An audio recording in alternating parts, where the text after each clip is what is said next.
provincia de Matanzas, Cuba. Una rebelión acaba de estallar. Un puñado de esclavos se levantó en armas liderados por la esclava Carlota. El levantamiento fue reprimido y sus líderes descuartizados. No obstante, gracias a su valentía y liderazgo, Carlota se transformó en un símbolo de libertad y anticolonialismo. Su legado acaba de comenzar.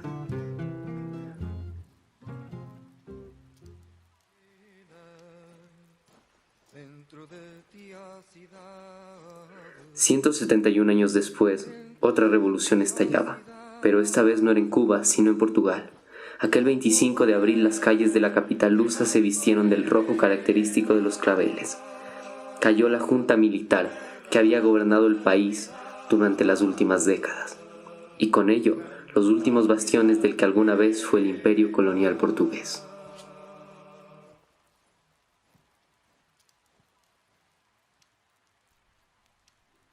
El campo de batalla de la historia que contaremos no se encuentra ni en América Central ni en Europa.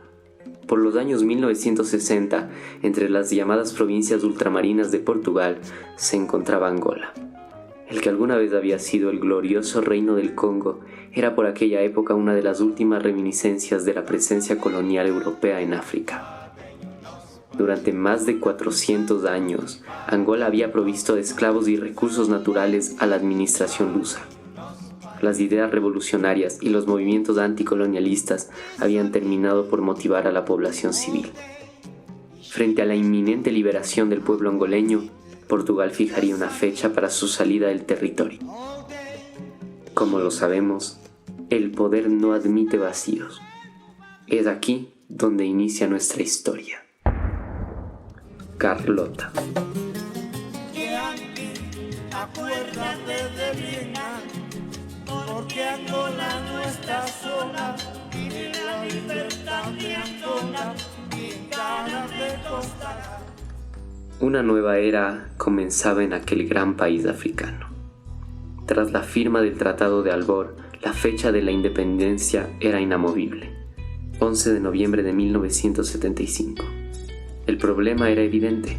¿Cuál de los grupos guerrilleros que habían luchado la guerra de independencia tomaría el control del país? El MPLA, Movimiento Popular de Liberación de Angola por sus siglas, al ser quien controlaba la capital Luanda, había sido el titular del acuerdo con Portugal. No obstante, su soberanía no estaba asegurada. El futuro desastre se avecinaba y en la capital la tensión no cesaba. Una palabra no paraba de repetirse entre los habitantes: Confusao. Luanda no moriría por bombardeos interminables, sino como muere un oasis que se seca, en abandono y olvido. Con la progresiva salida portuguesa, Luanda perdía su policía, bomberos, basureros y colonos. Como nos lo narra el periodista polaco Kapusinski en Un día más con vida, la ciudad era anarquía, desorden y absoluta desorientación. Confusao. Panfletos caían del cielo anunciando futuros bombardeos, y las cajas, con los bienes de quienes huían y no pudieron llevárselos, se acumulaban formando auténticas montañas de madera.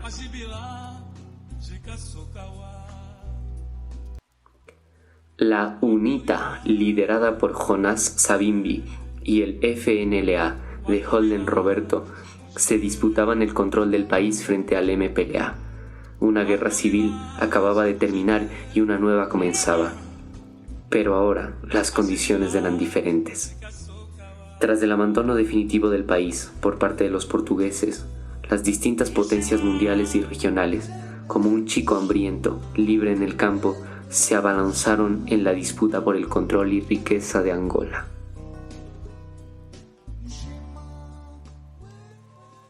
El MPLA, con el apoyo del 90% de los angoleños, era una guerrilla popular con ideales socialistas. Por otra parte, UNITA y el FNLA defendían ideales neoliberales e ideas racistas del apartheid vigente en Sudáfrica.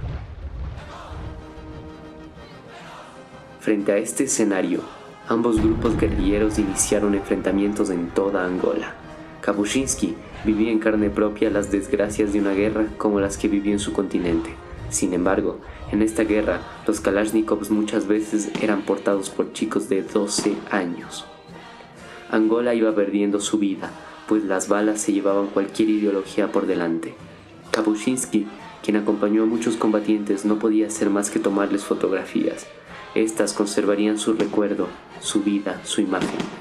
La fotografía, testigo inmortal de la lucha. Richard Kapuscinski conocería a una soldado angoleña a quien recordaría toda su vida, la más hábil del batallón de Dadi y a la que más cariño le tenía el pueblo, quien alguna vez le preguntó si tendría el privilegio de leer su propia historia. Nunca podría hacerlo, pues moriría abatida por las balas del frente enemigo.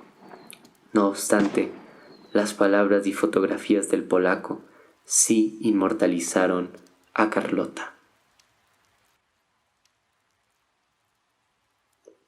Aprovechando el desorden causado por la retirada de los portugueses, Sudáfrica invadió el sur del país con el respaldo de la CIA.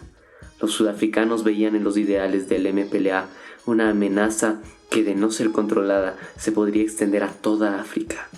El MPLA se encontraba acorralado por UNITA y el FPLA, respaldados por Zaire y Sudáfrica. Agostinho Neto decide entonces recurrir a Cuba en busca de ayuda. America, do you ever think this world is yours? And you, Russia, yeah, do you ever think this world is yours? Fidel, en busca de la expansión comunista, ve en África un escenario perfecto y decide empezar la más grande aventura cubana en el exterior, enviando hombres y equipamiento en una operación a la que llamarían Carlota. Una coincidencia del destino, la esclava cubana y la soldado angoleña del MPLA compartían nombres, ambos símbolos del combate anticolonial. Están acostumbrados a pensar que cuando un país hace algo es porque está buscando petróleo, o cobre, o diamante, o algún recurso natural.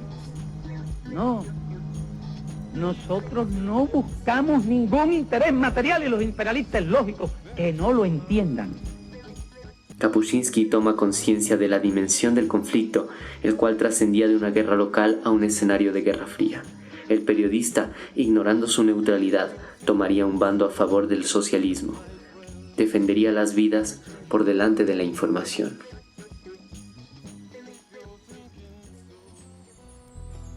Durante 13 años se libraría una guerra civil internacionalizada, con la reducción progresiva de la presencia militar de Cuba y Sudáfrica y su regreso a finales de 1987, con una ofensiva a gran escala en el sur del país que terminaría con la firma de paz el 13 de diciembre de 1988. Cuba y Sudáfrica se retirarían entonces de Angola. Finalmente, el Vietnam cubano llegaba a su fin en 1990, dejando tras de sí 2.289 muertos y 300.000 soldados cubanos movilizados, portando el sentimiento de una misión internacionalista cumplida. La guerra continuaría 11 años más, entre el MPLA en el poder y una UNITA abandonada por sus aliados, hasta su fin en 2001 con el asesinato de Jonas Savimbi. La guerra civil africana más larga de la historia dejó más de 800.000 muertos, 4 millones de refugiados y 100.000 mutilados. Angola sigue siendo el país de aquel chico que bajo el árbol sin frutas sueña con una sociedad sin hambre. Pero como Angola es libre por su propia voluntad, el yanqui tiene el empeño de hacer en suelo angoleño la réplica de Vietnam. Yanqui, acuérdate de Vietnam, porque Angola no está sola, y la libertad de Angola bien cara te costará.